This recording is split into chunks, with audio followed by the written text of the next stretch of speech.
Hello friends, I'm just giving it a second to sync up. Welcome to the Sunshine Channel. I'm just gonna glow right here. Hi. Hello, sweet angels. That is all I see you guys as at this point. Little human angels.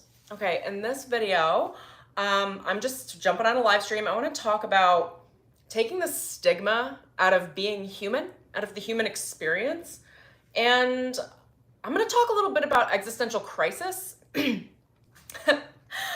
whatever decides to stream through me around that topic. I have had a lot of conversations recently with friends and with clients, with people that I love and adore, vice versa. And, you know, it's just like, I don't know, we just need a channel on this. Anyway, welcome to my channel. If you're new, hello. Namaste. Satnam. If y'all are wondering why I say those things, she's a yogi. I got lots of yogic trainings. Satnam is the Kundalini yoga phrase. Namaste is the everything else phrase. Satnam is truth is my essence. Saluting the divinity in the other person. I don't know why that needs to be channeled through right now, but it does. So she's talking it, speaking it. Okay. I am feeling a little extra today, so I hope you enjoy all of the extra that pours out of me. So what else do I want to say? I am a spiritual high performance coach. Hello, love, and hello to everyone that pops in and out of this channel and sees this video. I love you all. Okay, I am a spiritual mentor, a high performance coach in life coaching and personal branding coaching. Now, for those of you that wonder, the reason why I say high performance, I say it for a number of reasons. One, I am professionally like the 80-20 rule for everything that I do. I don't love to work, but I am very, like, I do love to work, but I don't love to work, if that makes sense. I don't like busy work. So anyway, I'm always focused on like what actions, what mentality, what mindset, what emotional state will get me into my highest timelines or will like actually generate the massive results I'm looking for on a fraction of the effort. That is where high performance comes from. And I believe in high performance based on syncing up your spiritual energetic body, your mental body, your emotional body, and your physical body all together, working as a synonymous unit, a synchronized unit of your human experience. And the reason why I say that is because so much of our culture tries to isolate it out and has only only weight or like validation around the mental body, like around your intelligence, or around the physical body, like just looking hot as hell. And other than that, like society's like, whatever, fend for yourself. I don't believe in that. I believe in it all being synchronized. It all matters. Every element matters. If one thing is out of balance or out of place, it's going to affect you to many different levels, which is why I'm going to talk about the human experience, taking the stigma out of the human experience, like what it is to have what we would say is more negative experiences, but it's really just being human. Okay, so I'm going to circle back. So anyway, I'm a spiritual mentor. I teach spiritual development and personal development, and I do lots of energy readings and Akashic Records work. So if that sounds like your vibe, go ahead and hit that subscribe button, tap the bell for notifications, because I promise you're not going to want to miss this chick, and you're going to want to see my come up because it's already on its way. So jump along for the journey. If you haven't heard yet, I do have a free Akashic Records 8-part video training. It's like 4.5 hours of content where I teach you how to open up, understand, and intuit to get started in your own Akashic Records through your own meditation practice, which is to develop your spiritual body, your spiritual understanding, so that you can navigate yourself through your human experience, ultimately, and become your own guru and your own guide. So that link's in the description below. It's IMEmmelina.com/training. I have had so many people message me and even friends like call me in the last week that have been like, I totally didn't even know you had this, and I went through it and it was amazing and awesome. So I really think you're gonna love it. Okay, enough of my like promos for the moment, but really you're gonna love them. So please go jump in the training. You're doing yourself a favor. All right. Let's jump in. So I'm just going to stream of consciousness through. I don't have a specific agenda other than I want to take the stigma out of being human.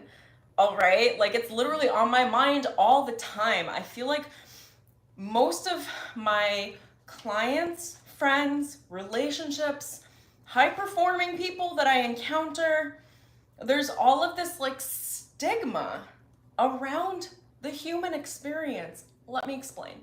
Around having financial troubles. That's human. Like, it's not natural to have to pay for to live like that in this universe. Like, that's not a natural experience. It's very much like here, and it's on Orion. But other than that, like, the rest of the universe is like, you know, they're covered somehow. I don't know. We could channel on it later in the Akashic Records. I'll do a Starseed channel on like what it's like to live on other planets. But anyway, financial problems, not even problems, but like trying to work the system and figure out what you need to do to provide for yourself and for your lifestyle. Like, those are human experiences. So people that are having like dips or moves or changes financially, like taking the stigma out of that. Emotional experiences, okay? Like, it's not normal to be emotionally a rock 24/7. And the people that generally speaking look that way are really just hiding most of their emotions. And all of that, like, you can't run from yourself. You can't run from the human experience. It will catch up to you. You know, energy that and emotional behavior and thoughts and everything that we continue to think or continue to feel that are not in balance and are not healthy carry momentum. Now, you can try to shove things in a closet for a certain period of time, but at some point, the skeletons are going to come out, you guys. I know a lot of you know this, but I feel like I need to say it because so many people that I encounter are just like, oh, I should feel better. Oh, I should have this figured out already. Like, oh, I'm having a low day or a low week or a low year, or whatever it is. Like, here's what I want to offer in this moment is that healing is not linear. All right. And I know a lot of you guys know this, but I know that I also need to say it right now. Healing is an upward spiral. Okay. And so is ascension. So is energy work. So you're going to continue repetitive cycles, and you might, on each turn of the cycle, you might be like, oh, I'm here again. I'm doing this again. But it's actually, if you're doing your work, you're watching my channel, you're probably doing your work in your personal or spiritual development, becoming a better person. Like, every cycle, every turnaround gets a little bit better and a little bit better and a little bit better. And you get more awake and more awake and more awake, and you have more tools to handle it. You know, it's not always going to look perfect. And we live in a society that demands that perfection from us. Otherwise, it's like, I don't know, like, we lose like validation. I'm going to go on a soapbox for a minute, okay? If you don't agree with me, I don't really mind. Like, this is just where I'm being led to go. We live in a society that does place, like if you're a narcissist, that's like, you're going to be propped up and validated, generally speaking. We live in a society that promotes perfection, and anything that's like not perfect is like, anything imperfect is like deemed as something wrong. Like, let me be the first, maybe I'm not the first to say it. I hope I'm not the first, but I'm the first for many people around me to say this. There is nothing fucking wrong with you. There is nothing wrong with you. You are human. Do you know what it is to be human?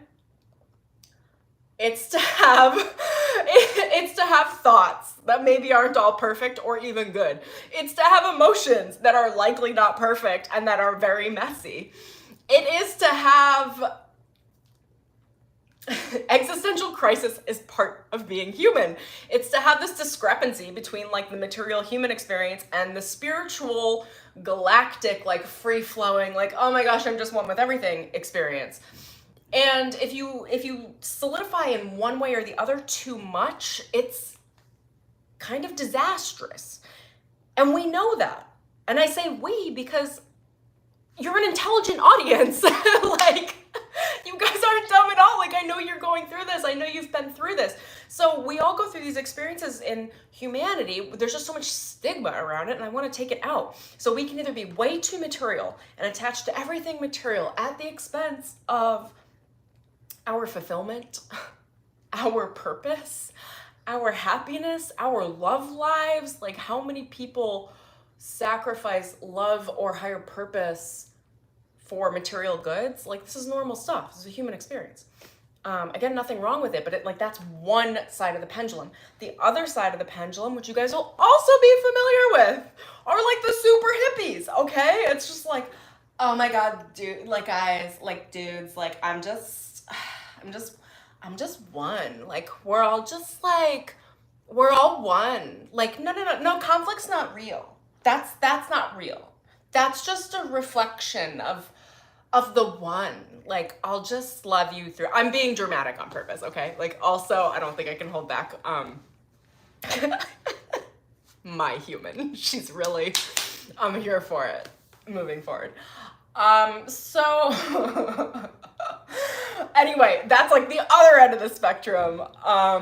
Now it's natural balance. Yes, it's natural to swing, right? Like we go on the pendulums, and it's natural to have maybe several years in each swing, or months, or weeks, or decades, or whatever. Like it's all good. The spiritual part of the human experience is figuring out how to balance it all, and that balance also is not perfect. It's literally just the act of trying, the act of being, the act of like constantly not analyzing your moment, but like living your moment and making decisions like, oh, that's too much on that side. Okay, let me rebalance it out. Oh, that's too spiritual now. I don't think I'm paying attention to my physical reality enough. Okay, let's rebalance that back. I'm gonna dive into this in a number of different ways. I have like a creative genius set of Post-it notes on my floor right now. I'm like, can you, like this is my setup right now. So, okay. I'm bringing this up right now because I tend to be the person that everyone I know calls when they're in an existential crisis. And the first thing that I do is like, oh, like, welcome, like you're human. There's nothing wrong with existential crisis. They do feel intense. And the reason why I say there's nothing wrong with it is because I think I'm self-proclaiming expert. Like I am an expert in existential crisis. Like there are different levels of existential crisis. I'm dealing with them at the personal development, spiritual development level per like one human at a time. Existential crisis it comes down to your identity and where you're sourcing your identity from in the moment and how different you assume your future identity to be or who you need to become to access the levels of security, safety, stability, emotional health that you need in the moment. Versus like where you are now.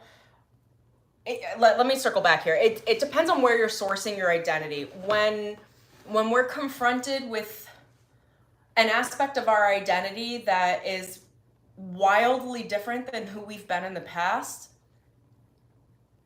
that creates an existential crisis. Any existential crisis comes down to identity. Most existential crises are spun out or triggered from big financial changes, big relationship changes. I'm like, it's like usually financial, relationship, or spiritual.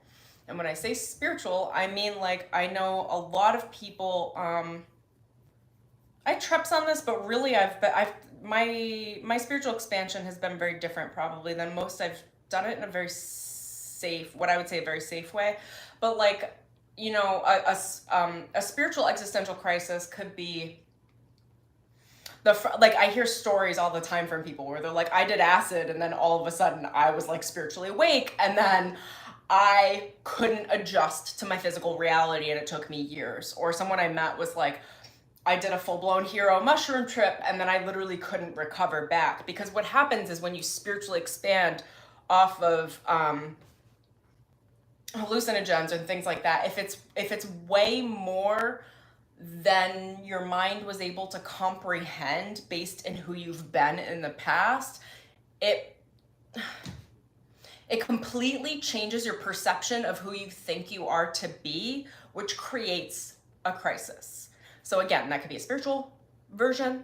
Like, is there a mental? I don't know the mental one off the top of my head right now. An emotional one would be a relationship shift, a huge relationship shift, or many relationship changes all at once. And then the physical is usually tied to home and finances. Okay. So when we talk about existential crisis, what does that look like? That could look like deep depression.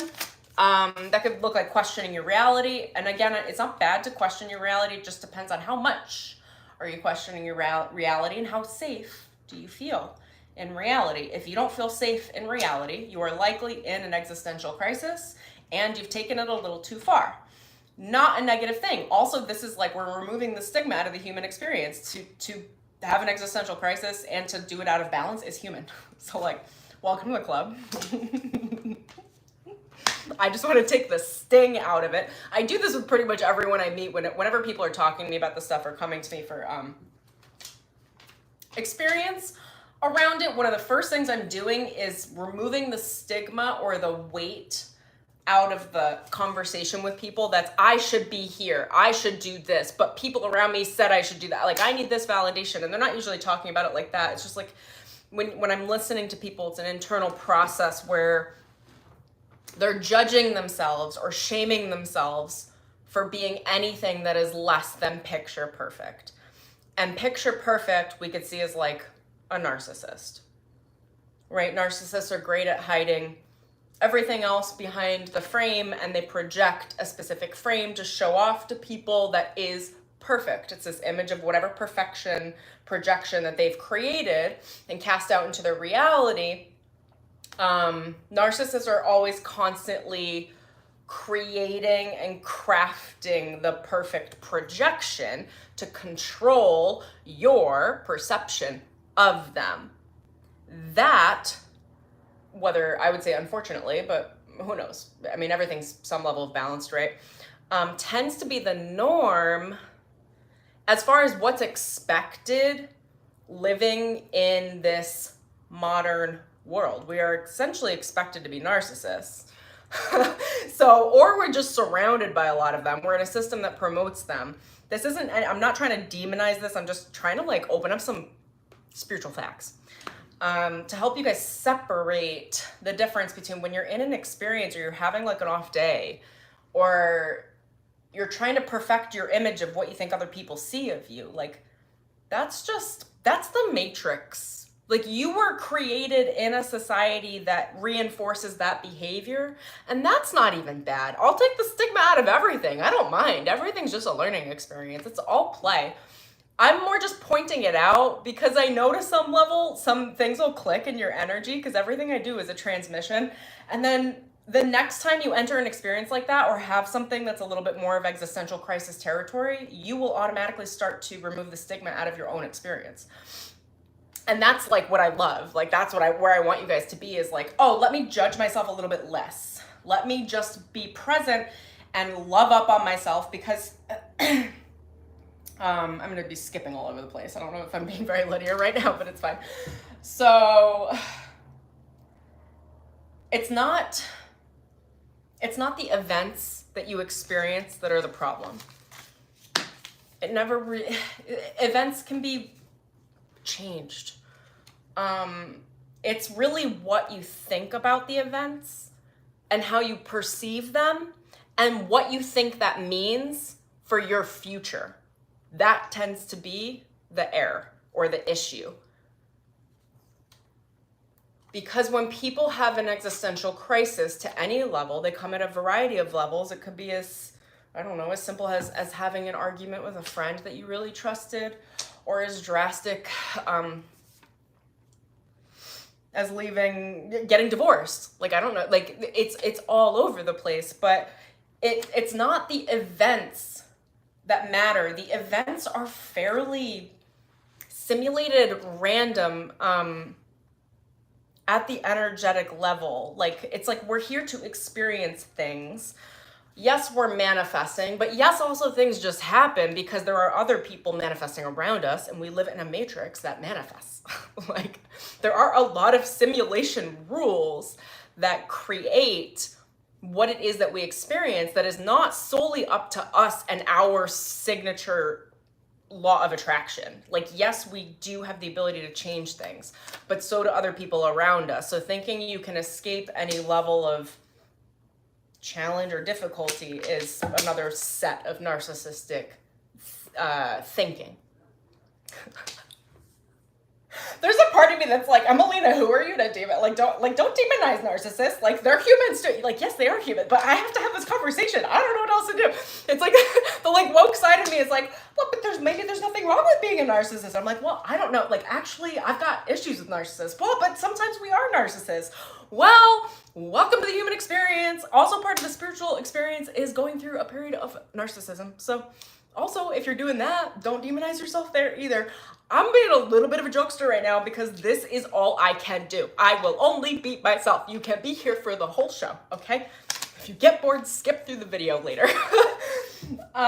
Anyway, it all comes down to how you perceive the events, and your perception matters the most out of everything, because how you perceive creates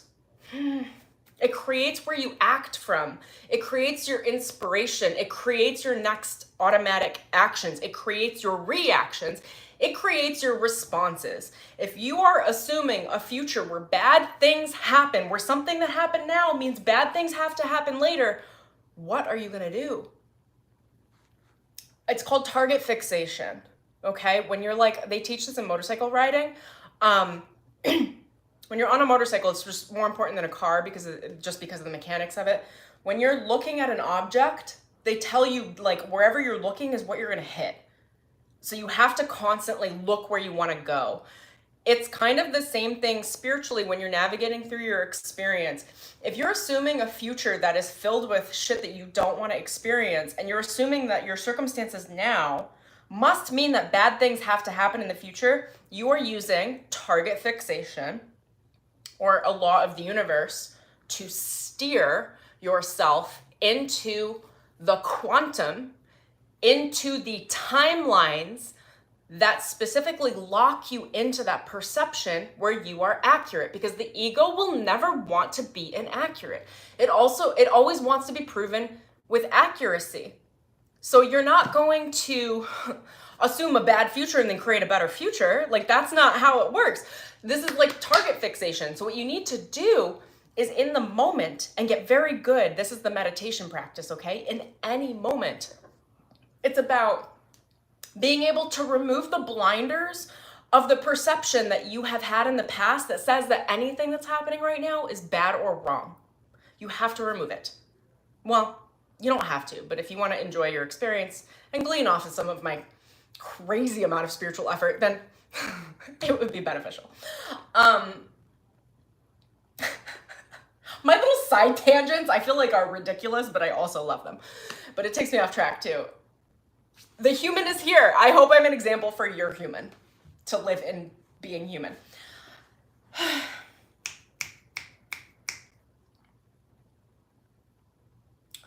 Target fixation. Okay, so no matter what happens, the constant practice of being spiritual, okay, is being able to come back to any moment and say, this can work for me. This happening doesn't mean that this has to happen. Whatever's happening around me doesn't mean something negative in the future. If this, then that. We can remove the program and create a new program. The new program is living in presence. If you can be present, rooted, grounded, and centered in any moment, regardless of what's going on around you, and of course, that's not going to be a permanent fixture. I'm a good example of that. It's like a constant flow of things, but I'm always coming back. I'm always coming back. Always coming back to my center all day, every day. Like, you are only as awakened as your last awakened moment. So we have to have lots of awakened moments. I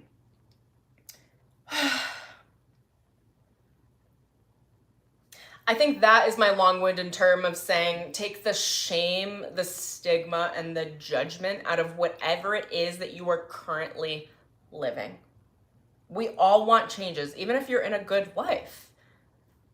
You know, even if you're not in like the steepest existential crisis ever. Like, we all want a better life. It is human nature to have goals, to set them, and to go after them. So we're always going to want more. So regardless, whatever you're experiencing, just be mindful of where you're saying anything that would cause yourself shame or judgment for being human. Being human is to be emotional. It is to be occasionally unreasonable. It is to have thoughts. They're not all good thoughts. It is to want connection. It is to have needs. It is to try to bend to others and have others bend to you.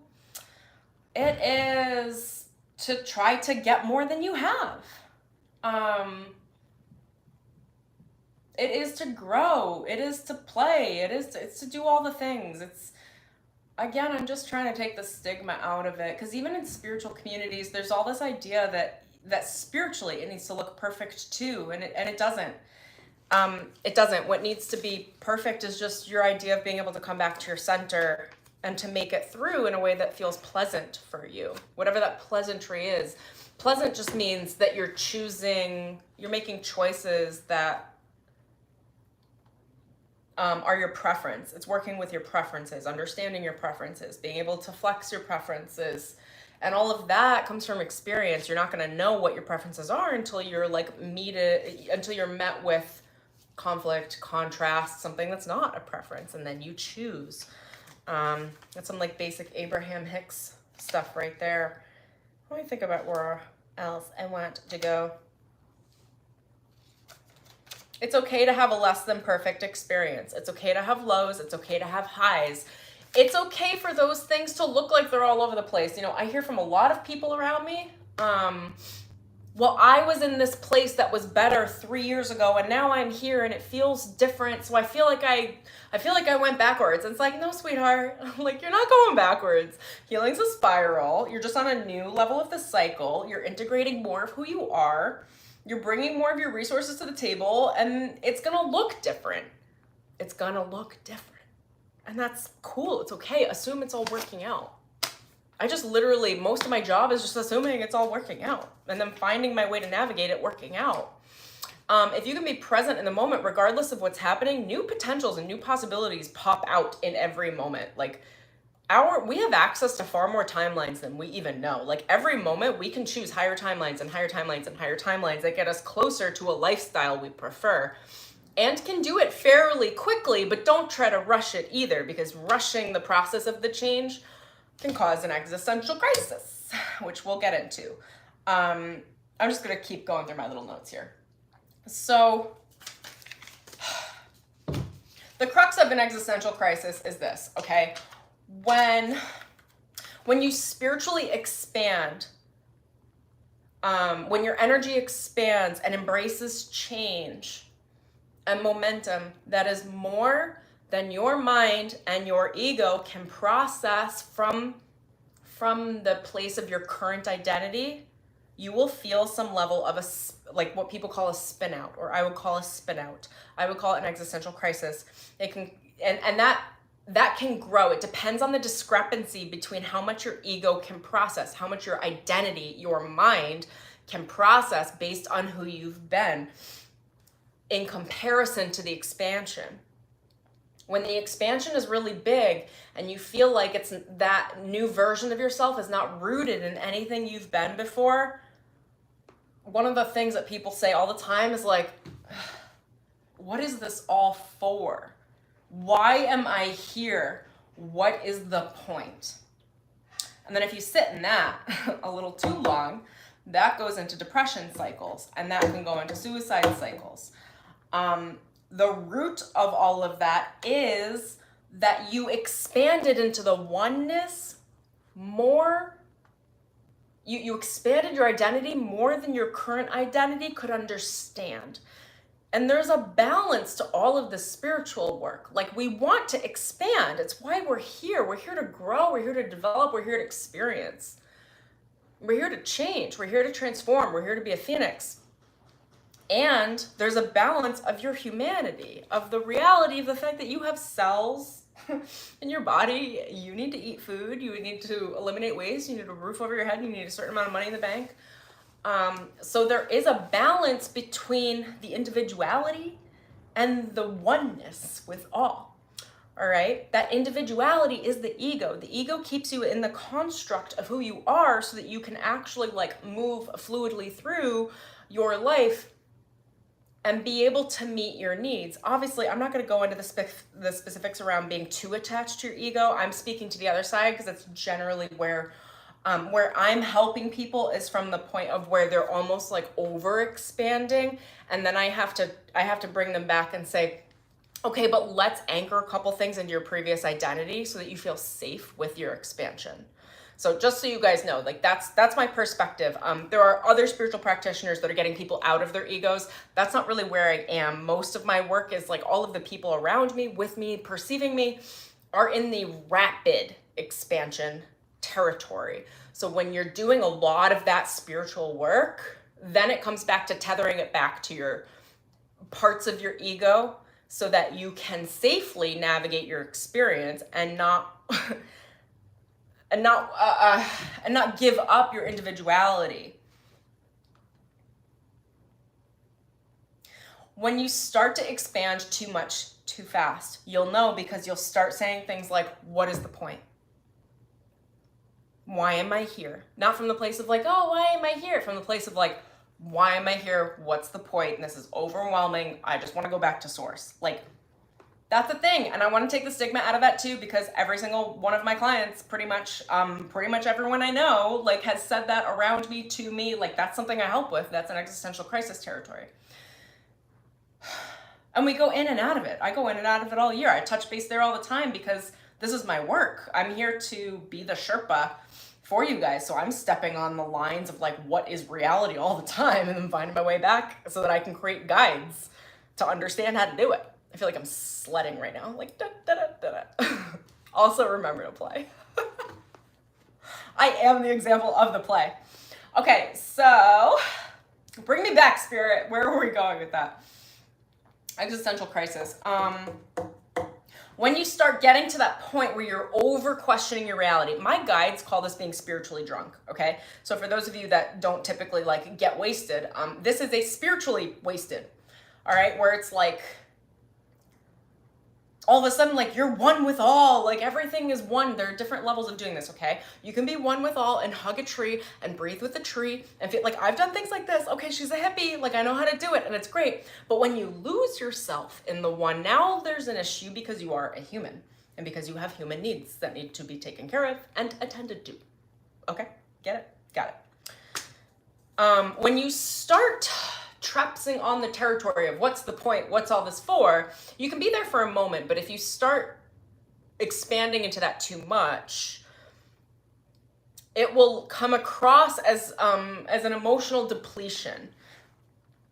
You'll feel emotionally depleted. You can feel emotionally bankrupt if that thought happens a little too much. And again, no stigma on that thought, no stigma on the expansion either. It's just not a comfortable experience. And I'm here to help you guys be more comfortable in your experience, in your growth, in your spirituality, developing and expanding. So the point is, when you start reaching those really robust existential crisis territories, to come back and to root a little bit more into your ego. And when I say ego, I mean your identity, your previous identity. It's okay to leave a couple tethers into your previous identity and slow the process down.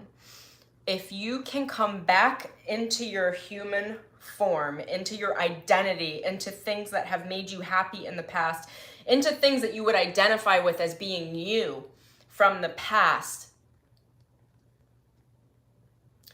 It's not the end all be all, but anyway, I'm just going to touch on it. I can't explain everything in a short stream. But if you can do that and just slow the process down, the spiritual energy will start to integrate a little bit more easily into your mental body. Because as you slow yourself down and bring yourself back to your identity, like, where am I? What am I standing on? What things do I like? Who are my friends? Do I need to call someone? Like, start to bring yourself back into your identity, that brings yourself back into your mental construct where your mind is able to chew on some of that spiritual existentialism. Then you sync up your emotional body, which is attending to your inner child or your inner teen or your inner 20, 21-year-old, and giving that version of yourself what they would need in that moment emotionally, which might be a shoulder to cry on. It might be a friend to call. It might be an ice cream sundae. I don't know, you guys. Whatever your teen needs, like that version of you needs. Then there's like that attends to the emotional body syncing up, and then there's the physical. And the physical digestion of the existential experience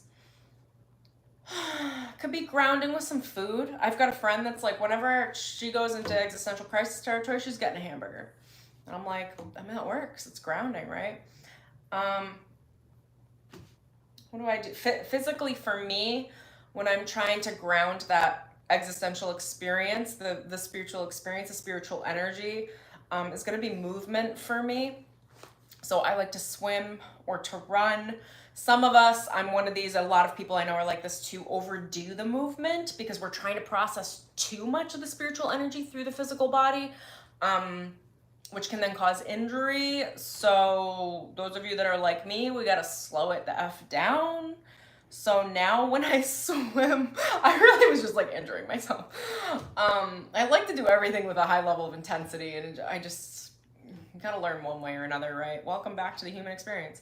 So now when I swim, I'm like, I coach myself beforehand. I'm like, Emelina, you're gonna do an easy swim, because it's not about doing a hard movement and having to really feel it with intensity. It's just about moving, because the movement is the integration of the spiritual energy. The movement allows the opening for the heart, for your emotional energy to digest. All of this comes down to, I'll try to say this in more and more videos, existential crisis. And by a crisis, it's not always a crisis. Existential growth, spiritual growth, increasing capacity for energy is digested at the different subtle bodies that we have. When one is way out of balance, we have big problems. So you want to attend to the physical body, the emotional body, the mental body, and the spiritual body, ideally mostly in balance, but it's not a perfect process. It's less about being like, everything has to be balanced, and it's more about noticing when something's out of balance than doing something to change it, if that makes sense. So if you're emotionally bankrupt, and this is like, I'm going to talk about this more in more streams because it's just such an obvious thing that I don't think people pay attention to. That's a signal that you're not receiving enough love in order to fuel your experience. So then we have to find ways to source love. If you're in ill health, that's a physical bankruptcy, right? Or major financial issues or issues with the home, having a roof over your head, etc. Like those get handled in a different way too. And then what's a good mental? Oh, negative thinking. If it, like constant negative thinking, the inability to be neutral and positive and to have a positive mind is a mental body that's way out of balance. And then a spiritual body out of balance. You guys aren't on my channel. Like, I don't even know. You're probably not watching. Those are going to be the people that are just very physically oriented. Like with no spiritual thing. I'm not going to get more clear on this. There are parts of myself, for you guys to know, I'm going through this process all the time. There's another part of me that's like judging me, like, oh, you're not being mental enough. I'm like, I don't care. Who cares? Like, whatever. We're here for it. Whoever wants to be here will be here. Okay, so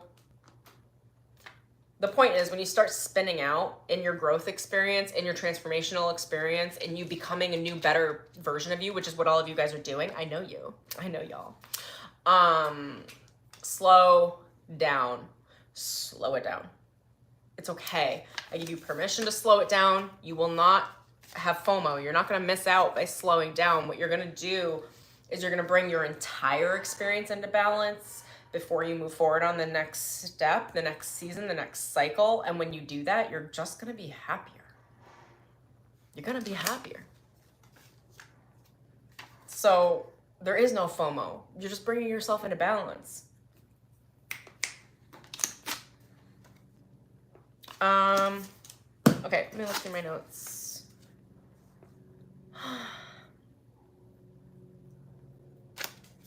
Okay, I want to talk about the different sorts of support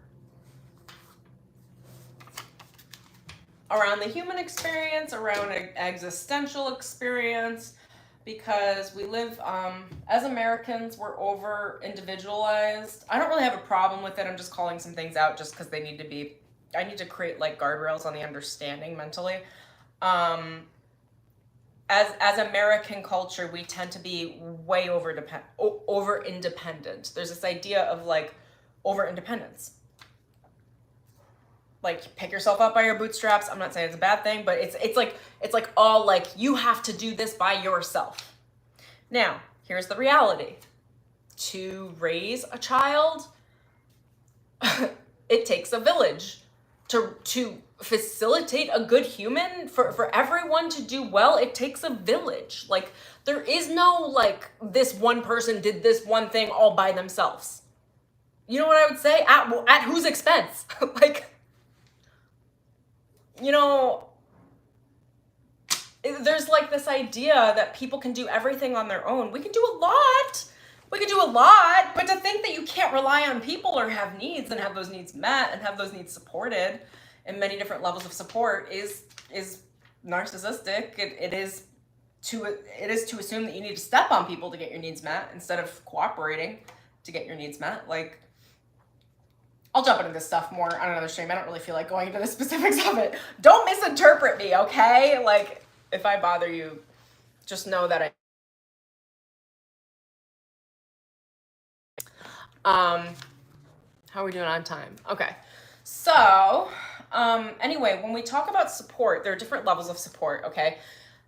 The first I'm going to talk about is chemical support, which are, those can be medications, that can be substances. The reason why I'm touching on it is because I have dear friends of mine that have had to go on medication for like depression support and stuff like that. And when you're in spiritual communities, people really demonize the medication. And I think that also the stigma needs to be removed out of that. Because when we're dealing with rapid expansion and how the body, the emotional body, the mental body, and spiritually, how we're able to manage that expansion, it needs to be managed in many different levels, and that's bespoke per person. And what works for one person might not work for the next person, but none of these support should be really demonized, because depending on the person and depending on how they receive support and what they need, those might be the needs. And again, I'm just bringing this up because I know it'll be a conversation for a lot of people in my community. Like one of my friends like told me, she was like, I'm afraid to even tell you, like I'm on medication for depression. And I was like, that's okay. It's okay. It's okay to receive support. And sometimes that support does need to be met chemically. And I'm just bringing that one up because I know there's so much stigma around it. Again, you guys are seeing, I'm looking to remove stigma. You guys will be able to balance your own realities, your own decisions, make the right decisions for yourself with support all over the place for you. Obviously, I got to say my disclaimers. I'm not a therapist. I'm not a psychiatrist or a psychologist. And I'm not a medical practitioner. So rely on the right sources of guidance and support that you need. Okay? Take what you love, leave the rest. Now, other forms of support. Physical support. Let me think about how physical support would look. I don't know. That could be supporting your body through movement.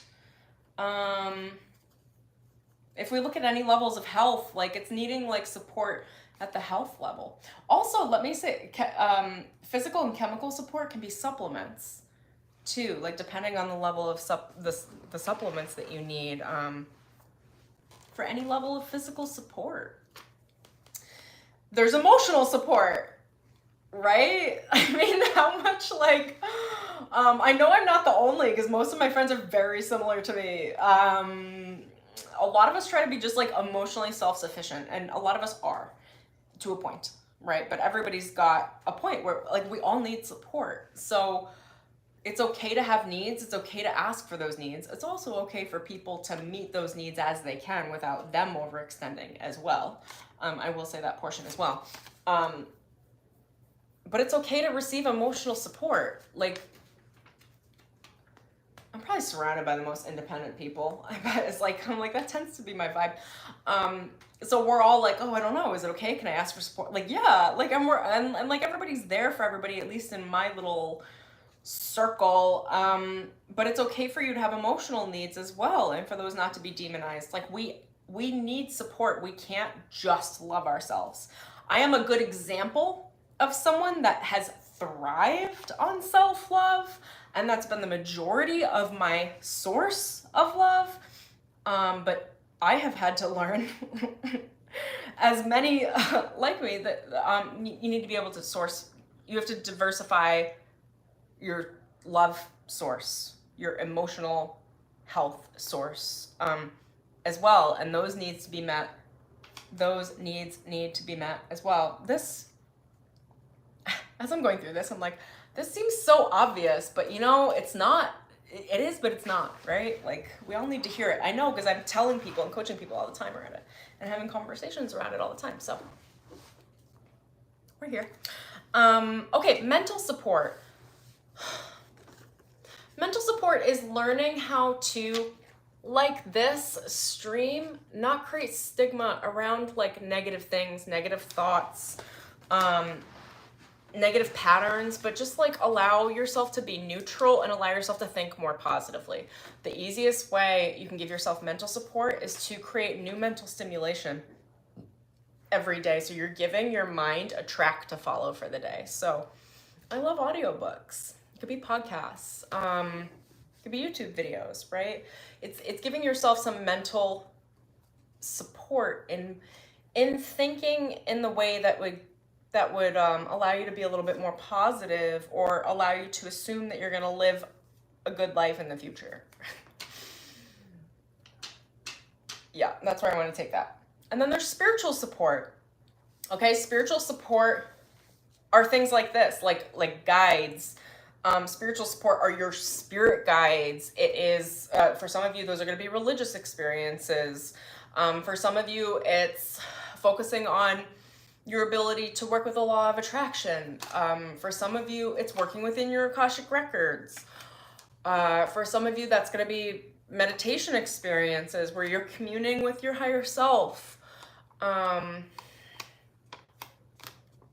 For some of you, it's going to just be seeing the reflection of yourself in other people. You know, spiritual support, it could be energy work. Spiritual support can be going into nature. That'll also facilitate physical and emotional support as well. But, you know, going out into nature, just like communing with nature, being present. All that to say, we need lots of support. Depending on the body that is out of balance, that's where you need more support. So when you feel yourself run out of balance, try to figure out which body it is. If it's a spiritual issue, a spiritual imbalance, a mental imbalance, an emotional imbalance, or a physical imbalance. And then based on where the imbalance lives is based on where you will then go source your support, right? And I'm going to say this last thing, and then I'll pause for a second and see if I got anything else in my little noggin that I want to share with you guys. But again, the issue is not like the experience. It's not actually whatever you're experiencing in per se at the human experience. It's the drama or it's like the drama of what you make it mean. That is where the issue is, because we're creating in every moment. So if you can, it's a constant process to remove personal judgment and shame on yourself for having lived, for living, for being a work in progress, for being imperfect, for being authentic, but not exactly how you want to be yet, like in your future, like the way you see yourself, like the version of yourself you aspire to. You're not them yet. So can you be okay with being a mess? And that variety, you know, people being a mess is going to look different for every person. Some people are real messes. And can you also like not judge them for it? Like it's some people are very clean, like real tight, and their mess is the fact that they are real uptight, you know? Some people are somewhere in the middle. Some people are just over relying on others. Some people, and that's their mess. Some people are over independent, and that's their mess. Like all of these things are it's all okay. You're not broken. I hate to be the one to break it to you, but you are not broken. You're just human. I'm gonna cry. I need to take that and record it and play it to myself several times a day. You're not broken, you're just human. I think I do actually say some version of that to myself, which is why I'm sharing it with you guys. I'm also gonna over dramatize my little thing, because like, why not?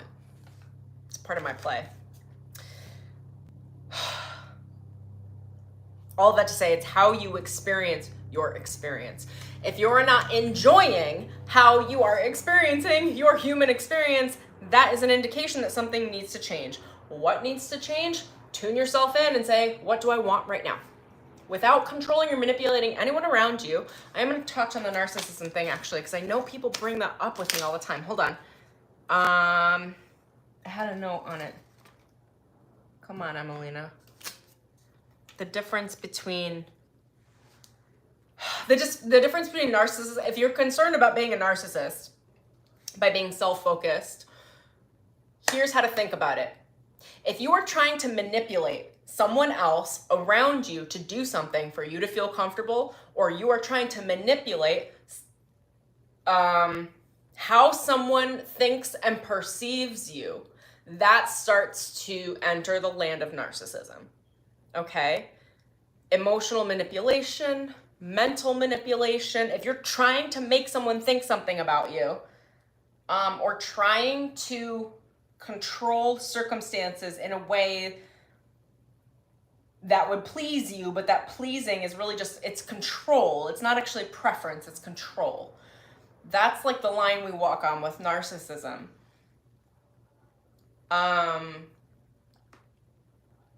Where else do I want to take that? Generally speaking, and also let's also take the stigma out of that, because every normal human also has narcissistic moments. So it's important to, I've got friends that are like, you know, I just think I'm a narcissist, and I'm like, you're not a narcissist. Like you're a human. Like you're very aware of yourself. Like it's just like, take things into account. If you are more involved with being authentic, that is the opposite, I would say, of narcissism. If you are unattached to the outcome externally, and you are going to find your internal balance no matter what happens, that's like the opposite of narcissism.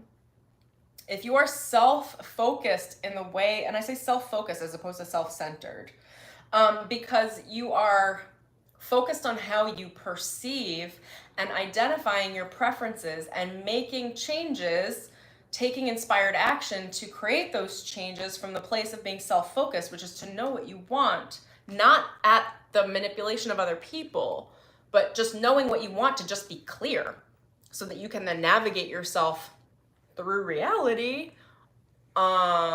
again, without attaching to the outcome, but striving, right? Like moving towards what you want. That is the balanced version. Like that's not narcissistic. I'm just trying to create some guardrails on it, because I think there's a lot of conversation out on the internet and even in spiritual communities that are like, people are afraid to be confident because they don't want to be narcissistic. And they're afraid to have preferences and ask for their needs to be met because they don't want to be narcissists. They're afraid to focus on themselves. So instead they're focusing on everyone else and displacing all their power in everyone else, which actually kind of is a form of narcissism, or it might be I forget what it's called. It's like a display. I don't know. I don't know the psychological term. It's a form of narcissism. So it's like, constantly focusing back on yourself, bringing yourself into balance, communicating what you need in any moment. Whether or not people meet those needs, you have no control over that. But you do have control over your communication and your ability to ask for your needs, your ability to ask for support, your ability to find more support, your ability to be available for support, and your availability to support yourself in the way of like not making yourself bad for being human. I don't know how else to say it. And also, I would say this to this group of people following me, because you all are very likely good humans. Striving to be good humans, becoming better humans.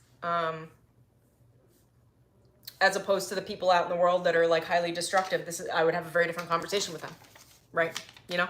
You get what I'm saying? You get what I'm putting down, picking up, putting up. I don't know. She's a goofball. That's what I've got, I think, for now.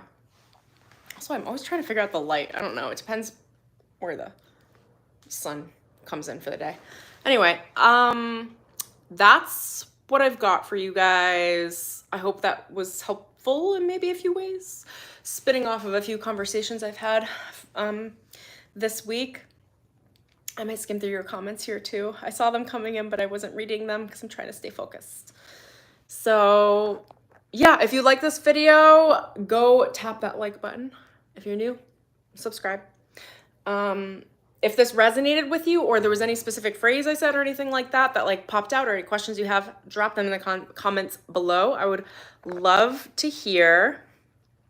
Don't forget about my Akashic Records training. You're going to dig it. That's going to be like a lot of really good spiritual support for you guys. My transmissions are safe transmissions. And when I say safe, I mean like my transmission, the program that I have with the Akashic Records is for you not to expand faster than you can digest at the other subtle body levels. So it's constantly being integrated so you can feel safe in your spiritual experience. And that's what I got there. Oh my gosh.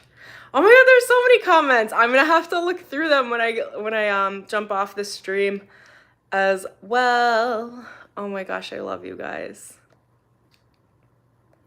Okay, I'm gonna read through these after. I adore all of you. Thank you. Oh. Treya, you're gonna make me cry. Oh, I appreciate that. You're not only masterful, you're a divine channel. And spirit be randomly speaking directly to me on your lives. That's how spirit works.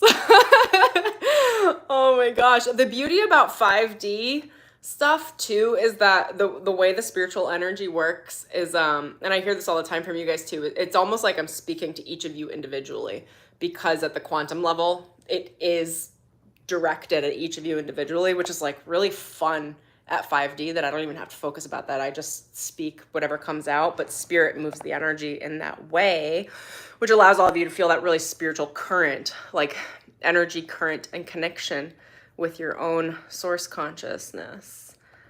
Oh